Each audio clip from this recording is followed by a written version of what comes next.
Hi, I'm Holly Drake, and I've got some wonderful wild foragers with me today, and we're going to be foraging for our lunch.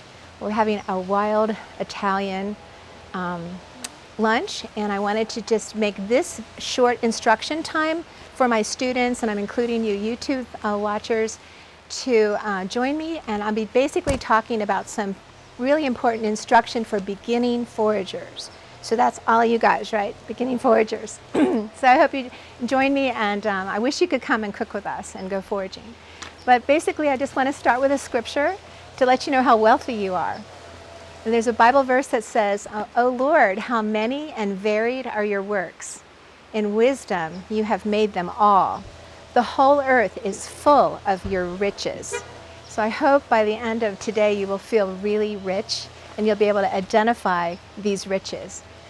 So some of the riches that we're going to look at are edible. Well, all of the ones we're looking at today are edible, and a lot of them are medicinal, and some of them are extremely useful, and they're all beautiful.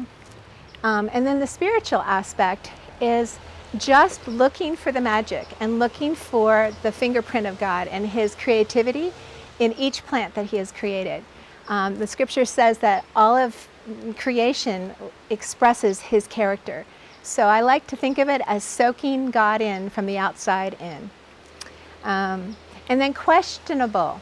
So questionable is looking for ones you don't know yet. So I'm always driving around. If I'm ever in a car accident, it's because I was botanizing, and I'm just like, oh my gosh, what's that? You know, and then I'll pull over and try to figure it out or take a picture. So questionable, right now you have a lot of questions because you're not aware of a lot of these plants, but eventually they will become like good friends to you, and you will know them well.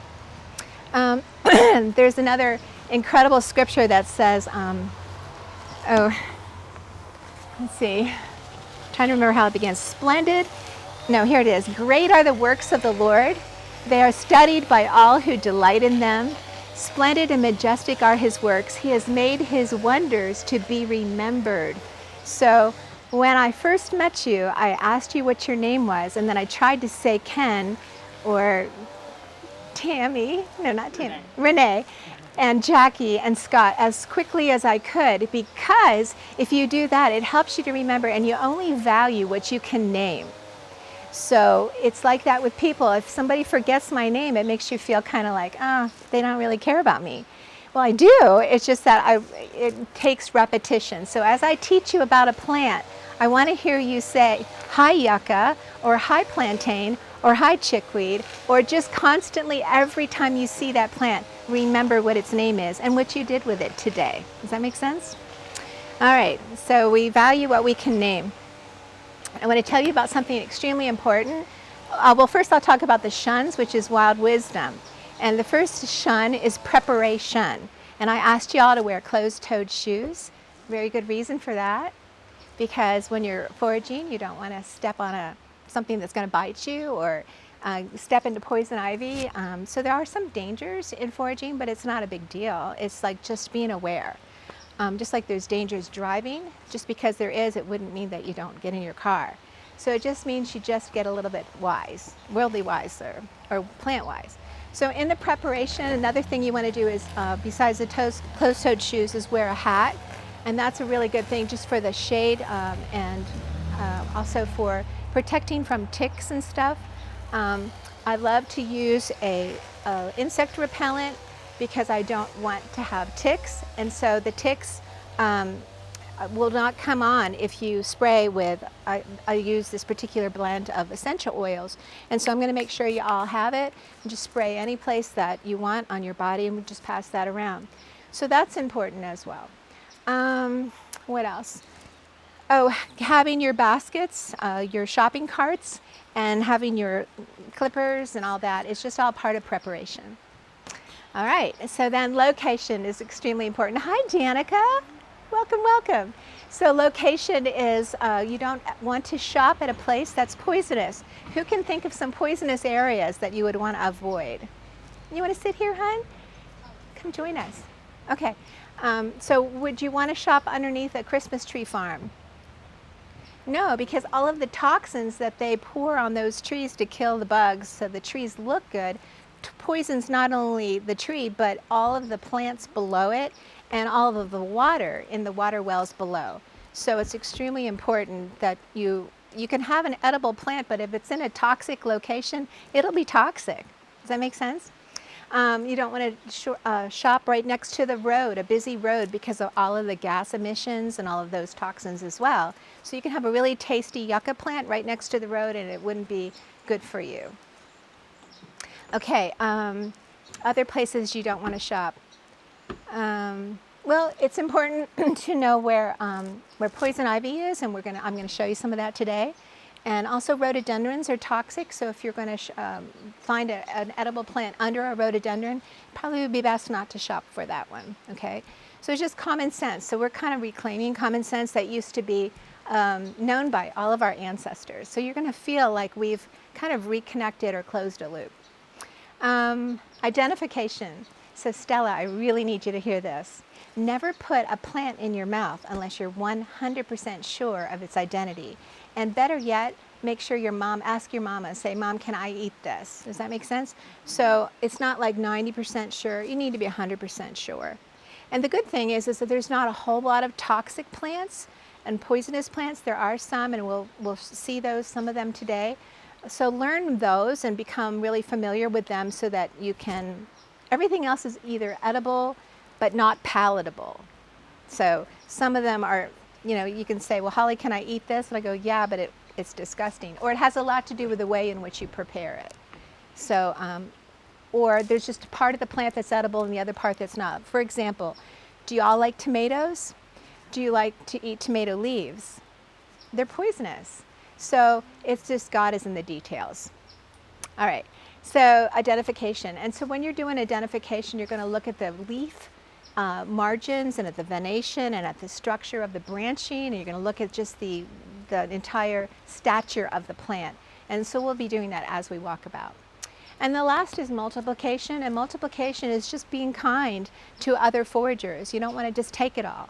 So like yesterday I was in a milkweed patch and I just would take like every third broccoli bunch. So we're making broccoli out of milkweed. So that's kind of fun. And then the last thing I want to talk about is nature's wave. So nature's wave it's all about energy. Can you all hear me? Okay, I'm trying to speak loud. So we're going to talk about this yucca plant. She's looking a little sad right now because I picked her about 3 days ago. But so in the winter time, most everything is underground, but it's still there. So, and in the spring, we're waiting for that stuff to come up through the earth. Those roots have a lot of energy in them. And the yucca root is tasty. It tastes like potato, okay? So the energy is in the ground for all of the plants in the winter. The energy then in the spring, as the sun comes in stronger, and stays longer, starts to come up into the early shoots. So the early shoot of a yucca plant is also really tender. And there's an important word that I've written here. It's called meristem or meristematic. And so it's kind of common sense. Like when this shoot of the yucca comes up, it's really flexible and tender, and that's when you can eat the shoot. But would you want to eat this shoot? No, you might want to use it to, hit something. But I mean, actually it's a good fire starter at this point. But so the energy is now went up the shoot into the early leaves, and those are edible too, but they're extremely fibrous. They look like, we're going to walk right by one when we get back to our cars, but they look like spears, or like, you've seen them. They're like really jagged, and they're extremely fibrous. But the pulp inside of the leaves is very nutritious. So this is an amazing plant. It has so many nutritional benefits and medicinal benefits. So then the energy goes into the early flower buds. So here we can see a flower bud right there. This one has yet to bloom. And these are really tasty. And so you can certainly eat these buds. And then the flowers open up, and so the energy goes into the flowers. And that's when they're trying to attract the pollinators. And so this is going to be like our noodles for our spaghetti meal tonight. So when y'all are going to be doing this, you're going to be taking out the stamens. See you don't want to eat the stamens. And these are the parts that we're going to be saving, okay? So this part we can put into the compost bin. And we're going to boil these up and put them into our omelet and into our antipasto salad, etc. And you can also eat them raw. So then the energy after the flower goes into the seed pods. And the early seed pods, there's not one on here, but the early seed pods are also really tasty, and the seeds are amazing. So if you get the seeds when they're still really flexible and tender, they just have an amazing taste to them and they're good. When they get really hard, which hopefully we can see one from last year, you can grind them up into like a cornmeal. So look at all the gifts of this one plant. And that doesn't even refer to the medicinal or the usefulness. So you can use this plant for soap.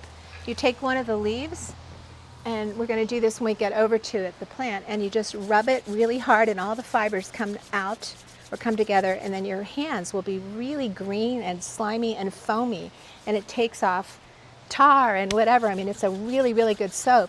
And the Aztec women used to use it to wash their hair. In the Southwest, this was a huge plant for food. In fact, some of these species will grow up to 60 feet tall. The species we have only get up to maybe 5 or 6 feet. You can use this stalk here as a fire starter. If any of you have ever done that, it's the fastest fire starter of any plant. So this was a really amazing, a lot of great primitive uses for this plant. Amazing medicinal uses, which I won't even get into because the list is like 5 miles long. What else does this do? Cordage. So the fibers that are in those spiky leaves are really good cordage. So this is an amazing plant, and we're going to get to eat this today and work with this a lot today, and it's going to be really tasty. And it's high in nutrients. So one of the things I want to say about wild edible plants is that their enzymes are alive. You know, like this one, I cut this one a couple of days ago, but everything that we're going to pick today is still growing, and we need the enzymes to digest our food. So there's really nothing more nutritious for you than something you've just picked out of the garden or something you've just foraged for in God's garden. So are there any questions about that or any of this? Okay, I want to say one more scripture, and it says, "They look to you to give us our food in due season. He gives to you, we gather them up. He sends forth His Spirit, and we are created, and He renews the face of the ground." So that's what nature's wave is all about. You know, God is just renewing and giving us everything we need for life. So it's very empowering to know the things I know, and I hope you feel more empowered by the end of today. So that's our introduction. Let's just briefly go over the handout. And thank you, YouTube, for joining me. I wish you could go foraging, and I wish you could come back and eat with us. But maybe my husband will be able to videotape some of the cooking and eating part. So, thank you.